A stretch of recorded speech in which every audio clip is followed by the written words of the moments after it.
Vámonos con más información y es que dentro de los temas que hemos estado abordando está este proceso de renovación de las consejerías que quedan disponibles del Instituto Nacional Electoral, pero a su vez, y esto empata con el famoso Plan B, la revisión del famoso Plan B que ha llegado ya a la Cámara de Diputados, con errores ortográficos e incluso con errores en el titulado de la propuesta que tendrá que analizar la Cámara de Diputados, pero que ya fue validada por la Cámara de Senadores. Está con nosotros Juan Mario Solís, politólogo, además gran amigo de este espacio. ¿Cómo estás, Juan Mario? No, Erika, muchísimo gusto por la invitación. Teníamos mucho tiempo que no nos veíamos, que no nos escuchábamos, pero siempre sabes que es un gusto estar contigo y con tu auditorio. Muchas gracias por estar acá y bueno, pues platiquemos primero de ¿en qué situación se encuentra el Instituto Nacional Electoral? Es decir, ¿qué amenazas podría estar enfrentando cuando tenemos por un lado un proceso de renovación de consejeros y por otro lado, pues esta parte del famoso Plan B? Bueno, por la parte institucional, ahora mismo hay, si mal no recuerdo, 3 consejerías que estarán por salir en los próximos días. El próximo sábado entiendo que es el último día que estarán laborando 3 consejeros. A partir de lo cual se tiene que hacer un procedimiento de selección para renovar esas consejerías. El problema con esta parte institucional es que la convocatoria pues fue hecha o presentada sobre las rodillas. Hay muy poco tiempo para que las personas interesadas se puedan presentar. El mecanismo diera la impresión que vuelve a ser muy político, más que técnico y meritocrático, y pues veremos cuáles son los resultados de esto en una comisión que a priori tiene personajes que son afines a los partidos que conforman la coalición del gobierno. Ahora, justamente se ha denunciado que hay perfiles afines, digamos, al Movimiento de Regeneración Nacional y el Partido en el Poder que estarían participando en este proceso de renovación. ¿Por qué es grave? ¿Por qué es algo que se pueda cuestionar el hecho de que personajes afines a un partido político y más a un partido político en el poder pudieran llegar a las consejerías del INE? A priori no es malo que una persona que tenga una ideología política se quiera presentar. El problema reside en que en un organismo muy técnico como lo ha sido el Instituto Nacional Electoral, antes Instituto Federal Electoral, es que se puedan incurrir en sesgos a la hora de la organización de algo que a las y los mexicanos nos ha costado mucho, que es construir una democracia electoral más o menos creíble, más o menos con integridad. Entonces el hecho de que lleguen personajes que tengan más una consigna política ideológica puede dar al traste con lo que se espera del árbitro electoral, que es su imparcialidad, ¿no? Y su independencia. Claro, ahora, tú hablabas de cómo esta convocatoria pues ya no pondera tanto el aspecto técnico, profesional, la carrera que se requiere por parte de los personajes. A ver, ¿qué perfiles necesitamos? ¿Qué se requiere en un órgano como el Instituto Nacional Electoral? Porque no estamos hablando aquí, por ejemplo, de un cargo que sea de votación y que entonces pues baste con que la gente lo avale. Estamos hablando de un cargo de alta responsabilidad. ¿Qué perfiles se requieren ahí? A ver, por lo general lo que hemos visto en estos años del Instituto Nacional Electoral es que llegan perfiles muy vinculados con la academia, pero que son personas que han tenido una trayectoria haciendo investigación en materia electoral, o bien nos vamos a encontrar con otro tipo de personas que vienen del servicio electoral profesional, ya sea en el propio Instituto Nacional como en los organismos públicos locales electorales, ¿no? Ellos son las personas que por lo general, por sus trayectorias, por sus currículums, por los conocimientos técnicos que han ido aquilatando, son los que serían como los candidatos naturales, ¿no? Lo cierto es que también hay personal político que lo ha intentado, alguno se habrá colado, ¿sí? pero el perfil idóneo pues es el que te digo, ¿no? Gente de la academia con una expertise en lo electoral y gente que proviene de las estructuras del servicio profesional electoral. Ahora, ¿qué está pasando con el Instituto Nacional Electoral como órgano en estos momentos? Con un presupuesto acotado, pero además bajo la mira y la amenaza permanente desde la pasada administración, la encabezada por Andrés Manuel López Obrador, de un recorte de recursos. A ver, Juan Mario, te lo quiero preguntar muy honestamente. ¿Hay un despilfarro, hay un gasto excesivo e inútil en el Instituto Nacional Electoral hoy día? Esa es una buena pregunta. Uno de los grandes puntos que se le critican al instituto y a la democracia mexicana es que es muy cara. La pregunta es, ¿con relación a qué? Con relación al bolsillo de cada uno de nosotros, pues seguramente sí es carísima porque difícilmente vamos a tener esa cantidad de dinero en nuestras cuentas bancarias.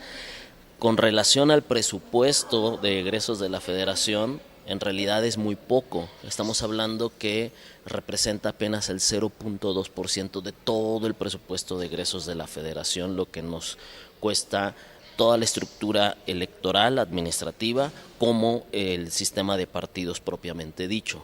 Eso por un lado. Luego nos dicen, es que el voto en México es muy caro, ciertamente, pero también tenemos que pensar que eso es proporcional al tamaño de la desconfianza de los jugadores del juego. Y eso hace que el voto de cada uno de nosotros cueste $35 frente al $25 en Estados Unidos o $12 en Brasil u $8 en Chile, por poner algunos ejemplos de esta parte del mundo, ¿no? Pero también tenemos que entender que el costo de la autoridad electoral en un país como el nuestro se eleva tanto porque es muy técnico, tiene muchísimas atribuciones más que solamente contar votos y dar resultados. Es decir, la autoridad electoral en México es muy compleja, se dedica a revisar tiempos de radio y televisión, a fiscalizar, a la educación cívica, entonces obviamente eso tiene que incrementar el costo. Justamente eso te iba a preguntar, a ver, ¿qué hace un consejero electoral? Porque cuando nos dicen ganan un dineral, se sienten los muy conocedores, porque incluso Andrés Manuel López Obrador en varias ocasiones cuando fue presidente se burló de la preparación académica que tenían los consejeros electorales, particularmente Lorenzo Córdoba, ¿no? Bueno, pues él se siente que sabe todo, etcétera. ¿Qué hace un consejero electoral y por ende qué preparación necesita tener para estar ahí? Pero además quiero que hablemos, porque estamos partiendo de la base de que estamos defendiendo un modelo democrático. Sí. Pero antes de empezar a platicar, tú ya me dabas datos bien interesantes que quiero que nos compartas. Tengo que hacer una pausa. Sí. Es muy breve, regresamos, estamos platicando Claro. con Juan Mario Solís, enseguida volvemos.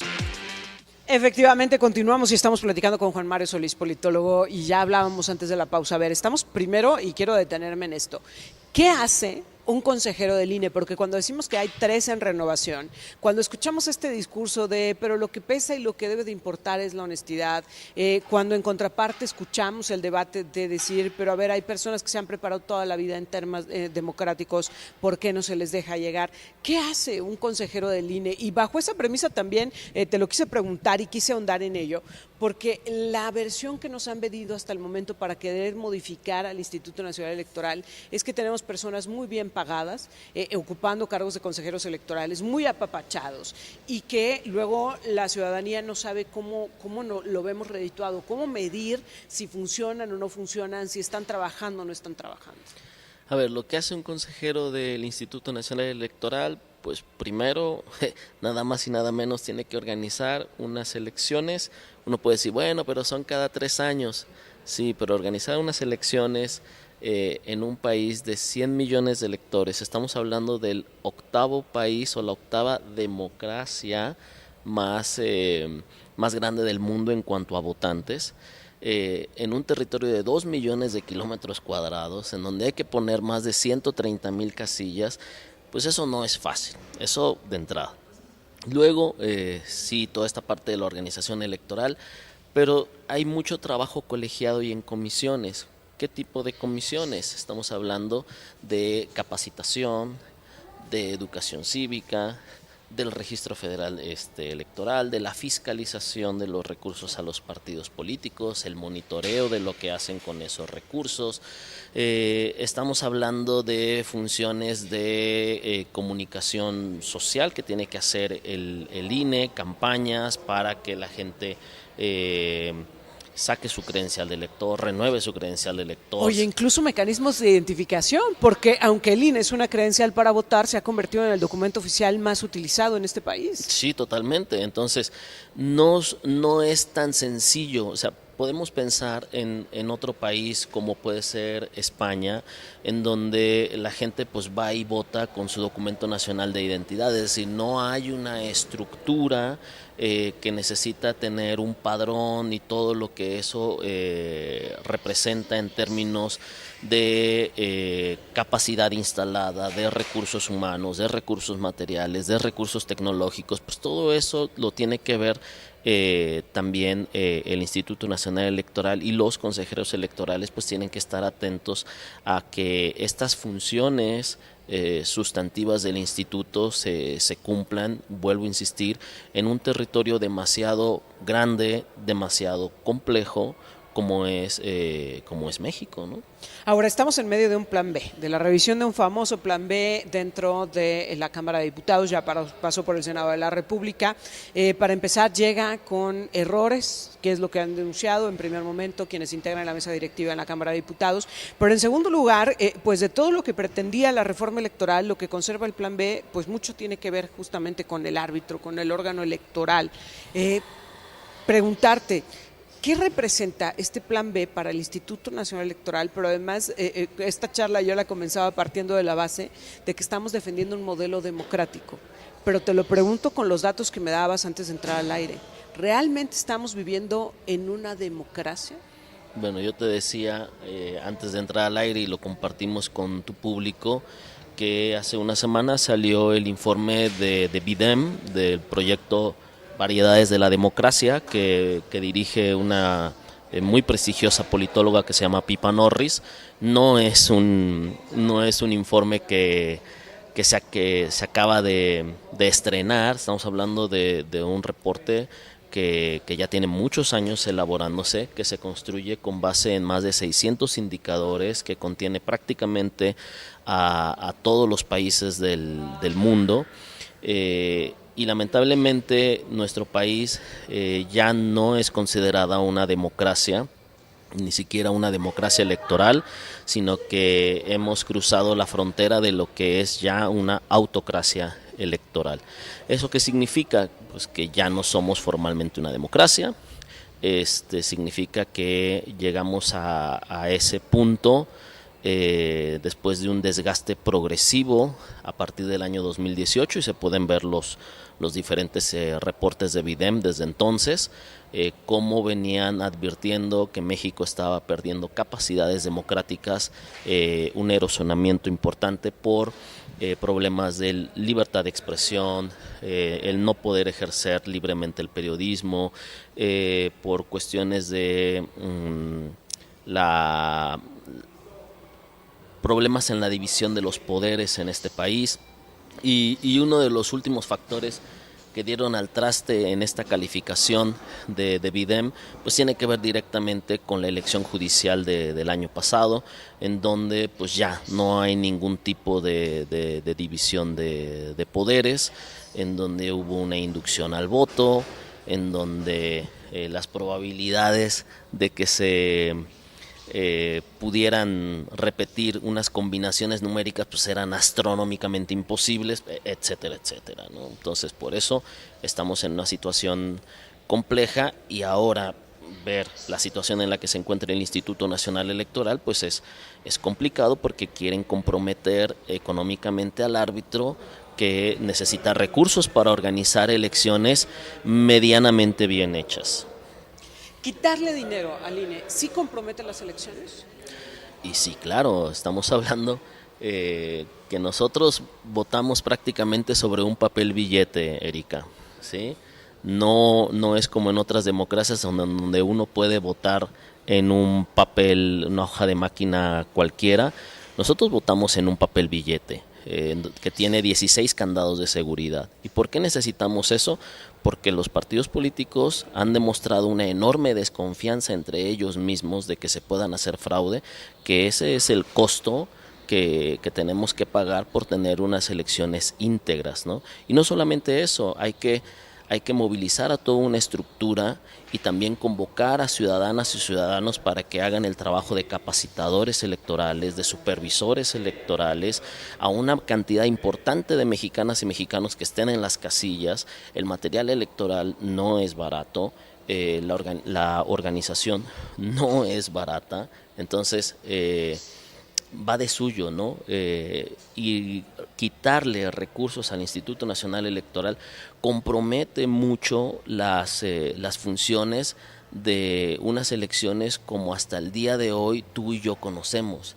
Es decir, no se puede hacer lo mismo, pero más barato, como No nos se han puede. querido vender la idea. ¿Por qué? Porque tendrías que reducir la cantidad de casillas, pero reducir la cantidad de casillas aumenta el número de votantes en cada una de ellas y entonces eso puede generar problemas de colapso en las casillas.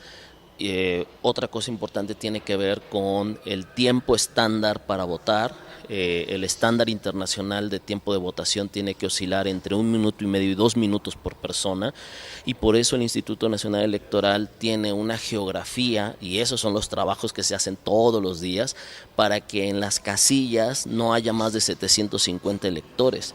De otra manera tendríamos casillas de 1,500 electores y los tiempos de espera serían muchísimos y las quejas serían muchísimas y no sabríamos si el tiempo de 8 de la mañana a 6 de la tarde sería suficiente para que las y los mexicanos pudieran ir a votar.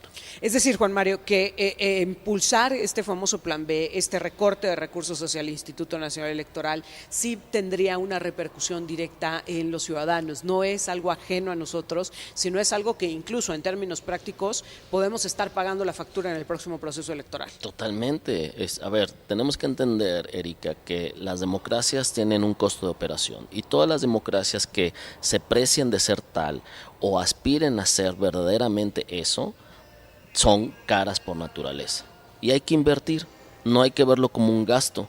Yo entiendo que como discurso político funciona muy bien esto de la austeridad, pero yo quiero que se den una vuelta a los consejos distritales del Instituto Nacional Electoral para que vean en la operación dónde están los supuestos lujos, ¿sí?, en esos días de jornadas electorales y en esos meses previos a las jornadas electorales. No hay lujos, ¿sí? Cada centavo que las y los mexicanos ponemos en las elecciones está bien empleado. Juan Mario Solís, te agradezco mucho que hayas estado con nosotros. Vamos a tener mucho que platicar de aquí en adelante porque se vienen tiempos bien delicados. Independientemente de lo que pase con el Plan B en la Cámara de Diputados, pues se vienen tiempos complejos porque ya incluso hay destapes de posibles candidatos fuera de toda normatividad electoral. Hay ya posicionamientos por parte de los partidos y de las fuerzas políticas, pero hay también una gran movilización ciudadana en torno a cuáles tendrían que ser los temas prioritarios en las agendas y creo que ahí también tenemos que poner observación. Te agradezco como siempre. No, pues como siempre, Erika, muchísimas gracias por la invitación y un gusto estar contigo. Gracias, Juan Mario Solís, politólogo, platicando con nosotros.